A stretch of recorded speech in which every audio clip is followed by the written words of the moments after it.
Hello students, हम लोगों ने लास्ट टाइम कोलाइड्स शुरू किए थे जिसमें हम लोगों ने ये डिफरेंट टाइप्स देखे थे, क्लासिफिकेशन देखा था कोलाइड्स का on the basis of dispersed phase and dispersion medium.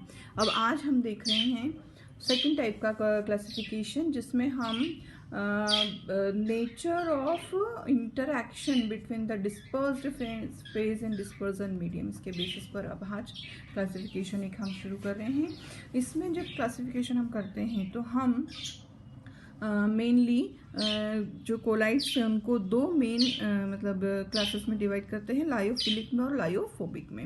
अब लायोफिलिक और लायोफोबिक क्या होता है, तो एक्चुअली जो सॉल्वेंट और सॉल्यूट मतलब डिस्पर्स्ड फेज और डिस्पर्जन मीडियम जो हैं इनके बीच में यदि इंटरैक्शन बहुत अच्छा है, इंटरैक्शन से मतलब है कि उन दोनों की बॉन्डिंग बहुत अच्छी है, तो वो क्या करेंगे, एक दूसरे को लव करेंगे।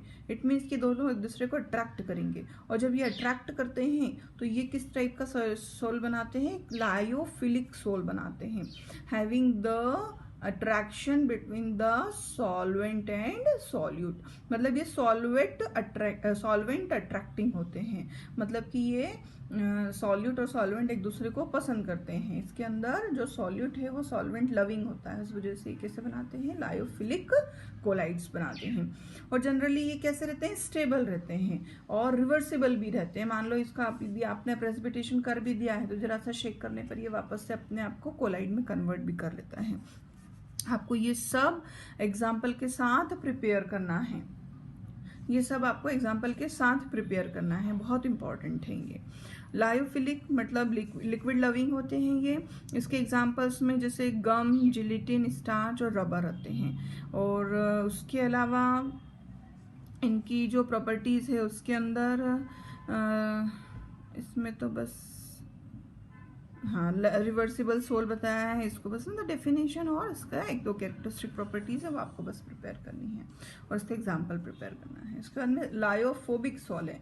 लायोफोबिक से मतलब क्या होता है, फोबिया, मतलब आप किसी चीज़ से डर रहे हो, तो इसमें सॉल्वेंट जो है और सॉल्यूट इन दोनों के बीच में इंटरेक्शन कैसा रहता है, कम रहता है। कम रहता है मतलब कि सॉल्वेंट कैसा रहता है, सॉल्यूट और सॉल्वेंट एक दूसरे को पसंद नहीं करते हैं, तो ये सॉल्वेंट हेटिंग होते हैं, एक दूसरे को पसंद नहीं करते, उस वजह से सॉल्वेंट हेटिंग होते हैं।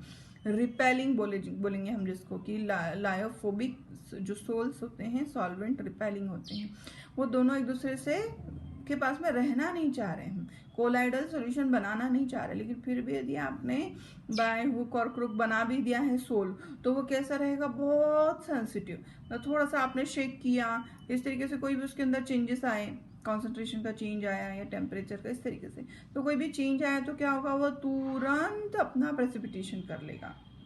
इस तरीके से ये सोल, और प्रेसिपिटेशन करने के बाद में वापस अपना सोल भी नहीं बनाएगा, मतलब ये इरिवर्सिबल सोल्स होते हैं। पहली बात तो बनते नहीं है, और बनते हैं तो बहुत इनकी स्टेबिलिटी बहुत सेंसिटिव रहती है, जिसको लायोफोबिक सोल बोलते हैं। इसी का ही मतलब एक पर्टिकुलर नाम लूँ मैं सॉल्वेंट में, वाटर का, तो यदि वाटर का लायोफिलिक बन रहा है तो आप उसको क्या बोलेंगे, हाइड्रोफिलिक। और यदि वाटर का लायोफोबिक बन रहा है तो आप उसको क्या बोलेंगे, हाइड्रोफोबिक सोल। तो इस तरीके से लायोफिलिक और लायोफोबिक सोल में डिफरेंस भी पूछते हैं, आप इनको एग्जाम्पल के साथ प्रिपेयर करेंगे।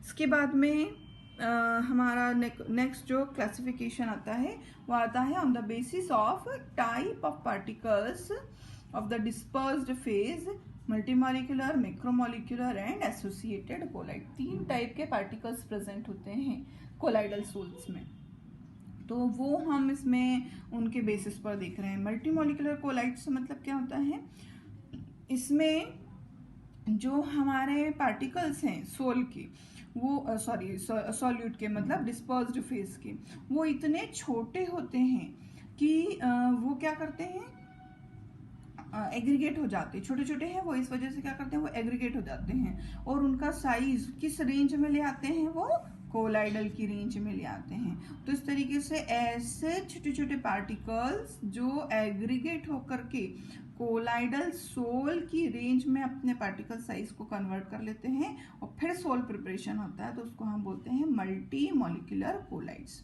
जैसे गोल्ड सोल है, सल्फर सोल है, ये इनके एग्जाम्पल्स हैं। तो इनके अंदर क्या होगा, एग्रीगेशन होगा मल्टीमोलिकुलर में। फिर एक आता है हमारा मैक्रोमोलिकुलर। मैक्रोमोलिकुलर में क्या आएगा कि इनका जो साइज होता है ये जनरली उसी साइज के होते हैं, कोलाइडल रेंज का जो साइज होता है पार्टिकल का उसी साइज के रेंज के होते हैं ये। और ये जो सोल्स होते हैं ये कुछ कुछ इनकी प्रॉपर्टी ट्रू सॉल्यूशन से भी मिलती है। और उसके अलावा ये जो सोल्स हैं इनके एग्जांपल जैसे स्टार्च का, सेल्यूलोज का, प्रोटीन का, ये ऐसे एंजाइम्स का, ये ऐसे सोल्स बनाते हैं, हमारी बॉडी में भी इसी से ही वर्क होता है। तो इनके एग्जांपल ये भी हो सकते हैं जो नेचुरल है, मैनमेड में nylon, polyester, synthetic rubber, polythene, ये सब इसी के ही एग्जांपल है। फिर है एसोसिएटेड कोलाइड। एसोसिएटेड कोलाइड कुछ स्पेशल टाइप के होते हैं। जनरली ये नॉर्मल कॉन्सेंट्रेशन पर, लो कॉन्सेंट्रेशन पर तो कैसा बिहेव करते हैं, स्ट्रॉन्ग इलेक्ट्रोलाइट का जैसा बिहेव करते हैं। लेकिन जहां आपने थोड़ा सा ज्यादा अमाउंट इनका किया, एक पर्टिकुलर कॉन्सेंट्रेशन से ज्यादा कॉन्सेंट्रेशन डाला, तो ये कोलाइडल रेंज में चले जाते हैं, एग्रीगेट हो जाते हैं। और फिर कोई क्या करते हैं, कोलाइडल रेंज में जाके कोलाइडल बना लेते हैं, कोलाइडल सॉल्यूशन बना लेते हैं। तो उसको हम बोलते हैं एसोसिएटेड कोलाइड, जिसका बेस्ट एग्जांपल है हमारा जैसे डिटर्जेंट का मतलब सॉल्यूशन बनाना। जैसे मान लो आपने पूरा आधी बकेट भर के वो लिया हुआ है पानी, उसके अंदर यदि इतना सा सर्फ डालोगे आप तो कुछ होगा, कोई फर्क नहीं पड़ेगा, मतलब कोई कोलाइडल सॉल्यूशन नहीं बनेगा। बहुत थोड़ा सा अपने अमाउंट रखा है तो वो लो कॉन्सेंट्रेशन है, तो वो वहां अभी कैसा बिहेव कर रहा है, एक नॉर्मल इलेक्ट्रोलाइट के जैसा बिहेव कर रहा है। लेकिन यहीं पर यदि आप इतना सर्फ डालते हो एक बकेट में तो क्या बना लेता है, वो कोलाइडल सॉल्यूशन बना लेता है, जिसमें हम कपड़े भिगोते हैं और बहुत अच्छे से वहां पर क्या फॉर्मेशन हो जाता है, इस तरीके से ये डिटर्जेंट का मॉलिक्यूल रहता है और वो इस तरीके से डर्ट पार्टिकल को घेर लेता है और वहां पर मिसेल फॉर्मेशन कर देता है। तो इस तरीके से ये जो एग्जांपल है micelle formation, it is the best example for the associated colloid. और ये पर्टिकुलर टेम्परेचर पे कॉन्सेंट्रेशन रखते हैं, उसके बाद में ये क्या करते हैं, अपने आप को मिसेल में कन्वर्ट करते हैं, तो उसको बोलते हैं CMC, क्रिटिकल मिसेल कॉन्सेंट्रेशन। उसके बिफोर में वो ट्रू सॉल्यूशन के जैसा बिहेव करेगा और इस पर्टिकुलर कॉन्सेंट्रेशन के बाद में वो कोलाइडल के जैसा बिहेव करेगा। तो इस तरीके से ये कुछ कोलाइडल सॉल्यूशंस हैं।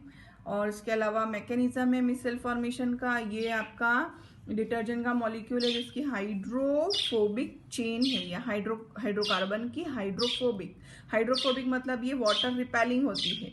ये इसका लास्ट एंड होता है, ये वाला जो दिखा रहे हैं हम, ये कैसा होता है, हाइड्रोफिलिक एंड होता है, मतलब हेड होता है, मतलब कि ये कैसा होता है, पानी में घुल सकता है ये इतना, और बाकी ये सब पानी में सॉल्युबल नहीं होता है। हाइड्रोफोबिक नेचर है इसका हाइड्रोफिलिक नेचर है। इस तरीके से हम शो करते हैं इस हाइड्रोकार्बन की चेन को। अब देखिए, जब आपने सर्फ डाला पानी के अंदर तो क्या होगा, सर्फ डाला पानी के अंदर और कपड़ा भिगो दिया जो गंदा था, जो उसका डर्ट पार्टिकल है, डर्ट भी कैसी होती है एक्चुअली, ये मतलब हाइड्रोफोबिक नेचर की होती है, ग्रीसी होती है ये। तो ये भी हाइड्रोफोबिक नेचर, हमारी जो डिटर्जेंट का मॉलिक्यूल का टेल है वो भी हाइड्रोफोबिक नेचर, तो ये इस तरीके से अपने आप को अरेंज कर लेते हैं। अब क्योंकि इस हाइड्रोफोबिक ने इस हाइड्रोफोबिक को अट्रैक्ट किया और बॉन्ड बनाने लगा है, तो जो डर्ट पार्टिकल है उसकी पकड़ कहाँ हो गई, कपड़े पर ढीली हो गई है। उस वजह से क्या होता है कि जैसे आप वॉशिंग मशीन में या इसको हाथ से रब करते हो तो बहुत अच्छे से वहां से डर्ट उसकी साफ हो जाती है। तो इसको हम बोलते हैं mechanism of cleansing action of soaps and detergent. तो इस तरीके से ये पूरा इसका मैकेनिज्म होता है। इस पर्टिकुलर स्ट्रक्चर को हम मिसेल बोलते हैं, मिसेल फॉर्मेशन। तो ये इस तरीके से मिसेल फॉर्मेशन हुआ है यहाँ पर। ये आपको प्रिपेयर करना है, ये आपको 10th की बुक में भी मिल जाएगा, इजी लैंग्वेज में यदि आप चाह रहे हैं समझना तो आपको ये 10th की बुक में भी मिल सकता है, यहाँ से आपको ये प्रिपेयर करना है।